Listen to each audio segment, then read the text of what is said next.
Halo teman-teman, kali ini lanjut lagi ke Museum Listrik dan Energi Baru. Ini adalah salah satu museum sains yang dikelola oleh PT PLN Persero yang berada di Taman Mini. MLEB bertanggung jawab untuk mengumpulkan, meneliti, mengkomunikasikan, dan memamerkan warisan sejarah dan benda berharga di bidang ketenaga listrikan dan energi baru terbarukan. Dari aspek sejarah secara umum, sejarah ilmu dasar, pengembangan kegiatan peragaan ilmu pengetahuan dan teknologi secara interaktif, hingga berbagai aspek pemanfaatan energi yang ada pada berbagai lapisan masyarakat untuk tujuan pendidikan, penelitian, dan hiburan. Nah, rancang bangunnya nggak kalah menarik, mengacu pada konsep arsitektur berbentuk tapak struktur atom. Buat teman-teman yang pernah belajar fisika, yaitu satu proton dikelilingi 3 elektron, diaplikasikan dalam bentuk anjungan listrik yang dikelilingi 3 bangunan lain, yakni anjungan energi baru, anjungan energi fosil, dan anjungan energi konvensional. Dan MLLB masih punya beberapa fasilitas lain lagi, seperti kids playground, teater 5 dimensi, penginapan, ruang rapat, lapangan olahraga, masjid, dan ruang terbuka hijau yang asri untuk menambah kenyamanan pengunjung menikmati momen istimewa dengan nuansa modern.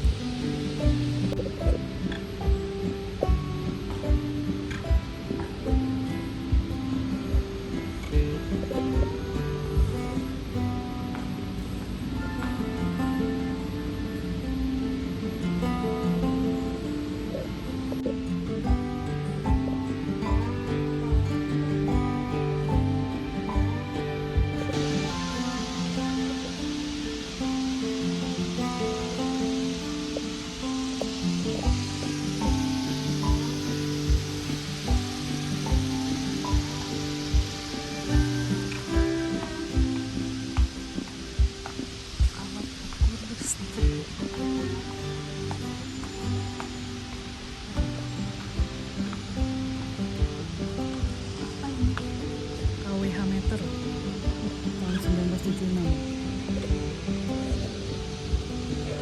1979. KWH meter 1978 beda. 1980 lebih membesar. 1983, 1984, 1987. Ini KWH meter 1989. Museum Listrik dan Energi Terbarukan.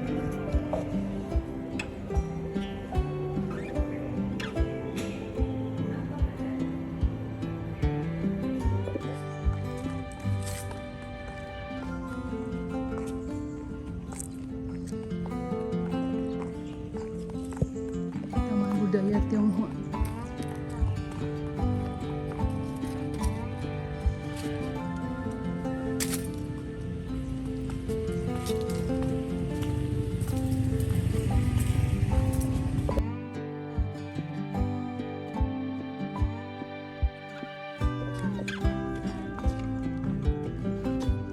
Ada apanya?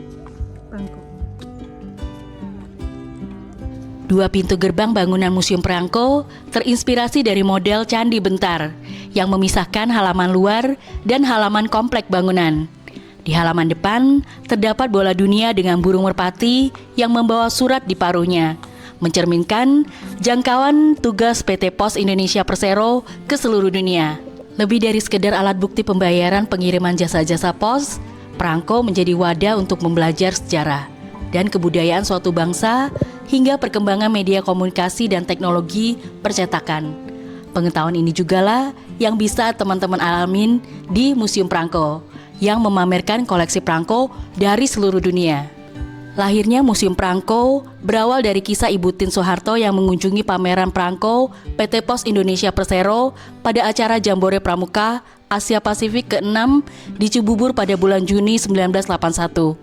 Dari sanalah timbul gagasan untuk membangun Museum Perangko di Taman Mini Indonesia Indah yang kemudian diresmikan oleh Presiden Soeharto pada tanggal 29 September 1983. Menariknya, di dalam Museum Perangko terdapat berbagai ruang penyajian dengan koleksi dan pameran yang berbeda-beda.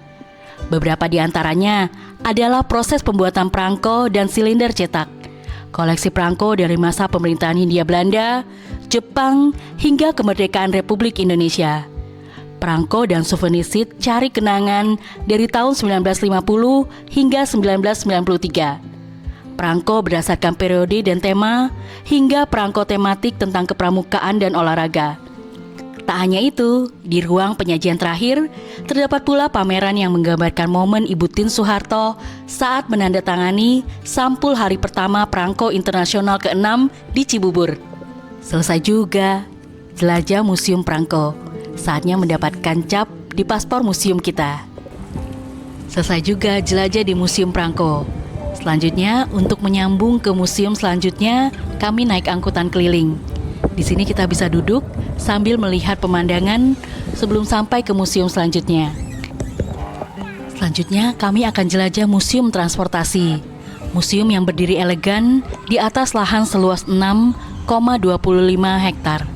Museum Transportasi milik Kementerian Perhubungan di Taman Mini Indonesia merajut warisan sejarah dan evolusi transportasi sebagai tempat rekreasi yang edukatif.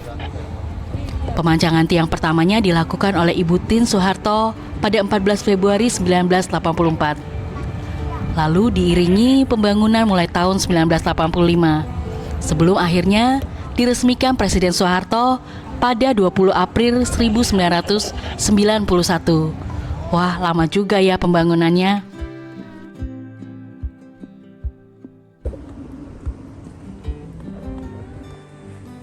Baik.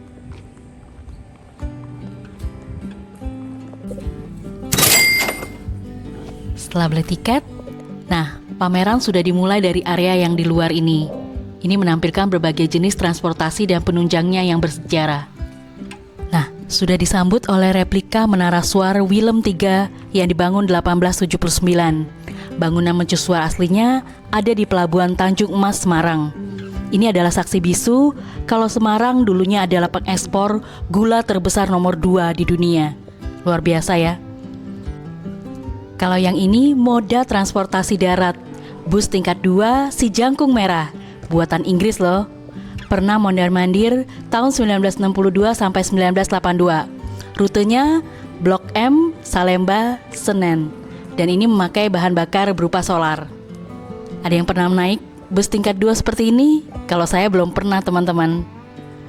Terdapat juga pameran lainnya di area luar yang menampilkan lokomotif ini salah satunya. D1505 adalah lokomotif yang dibeli oleh Samarang Johannes Tram Maskapaitz yang mereka beli dari perusahaan Jerman yang bernama Hanomag pada tahun 1931. Nah, lokomotif ini ternyata merupakan penyempurnaan dari sistem D10 dan lebih banyak digunakan untuk jalur perbukitan yang berkelok seperti jalur Rembang, Blora, Cepu. Saat ini teman-teman bisa lihat lokomotif legendaris ini ada di museum ini, Museum Transportasi Taman Mini Indonesia Indah. Nah, kalau ini taksi legendaris 4848 di tahun 1972, ini merupakan pelopor angkutan door to door Bandung Jakarta via Puncak, menggunakan unit mobil mewah dan nyaman yang lain daripada biasanya, yaitu Holden Kingswood HQ. Di museum ini, pameran dibagi di beberapa tempat yang disebut anjungan, yang terdiri dari anjungan pusat, anjungan darat, anjungan laut, dan anjungan udara.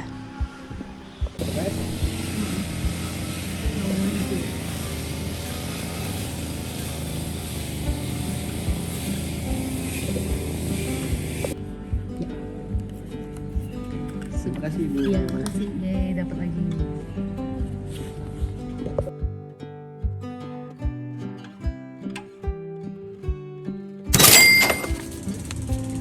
Selanjutnya, jelajahi perjuangan masa lampau para prajurit bangsa Indonesia di Museum Keprajuritan, di mana perjuangannya melawan penjajah terukir dan menjadi narasi yang hidup, membentuk sebuah benteng persegi 5 yang menjulang megah di atas lahan seluas 4,5 hektar.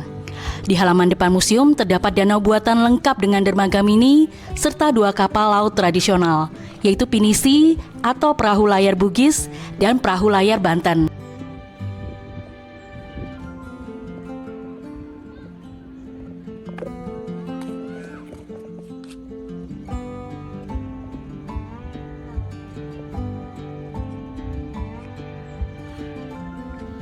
Di bagian luar museum terdapat perpaduan relief dengan dinding benteng yang menyajikan 19 kisah para prajurit pemberani bangsa ini. Salah satunya Raden Wijaya mengusir tentara Tartar atau Mongol pada tahun 1292.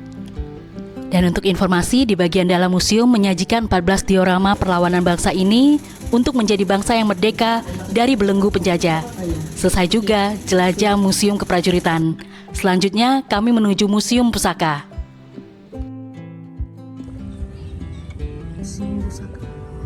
Museum Pusaka sangat menarik karena atapnya berbentuk keris, teman-teman. Museum Pusaka punya luas 1.535 meter persegi. Berawal dari koleksi pribadi DRA Haja Sri Lestari Mas Agung yang kemudian dihibahkan kepada Haja Siti Hartina Soeharto selaku Ketua Yayasan Harapan Kita, koleksi Museum Pusaka yang telah dilengkapi dengan berbagai pembelian kini menjadi koleksi senjata tradisional paling lengkap dari 26 provinsi di Indonesia. Selain banyaknya koleksi, ada yang menarik di sini. Ada ruang besalen yang merupakan tempat kerja empu membuat keris. Keris pandu besi. Ini dia jawabannya.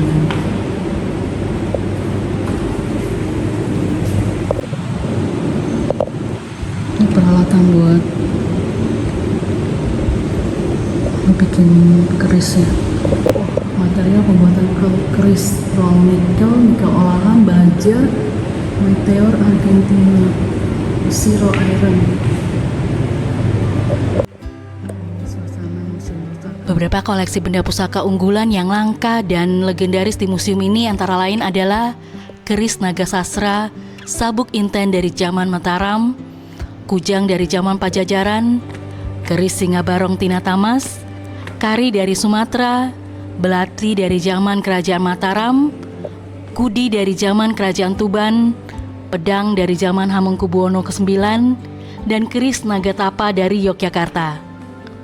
Museum ini tidak hanya memiliki pameran tetap, tapi juga kadang menyelenggarakan pameran berkala dari dalam maupun luar museum.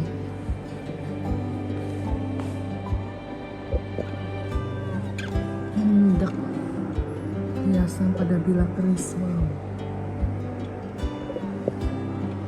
Yang ini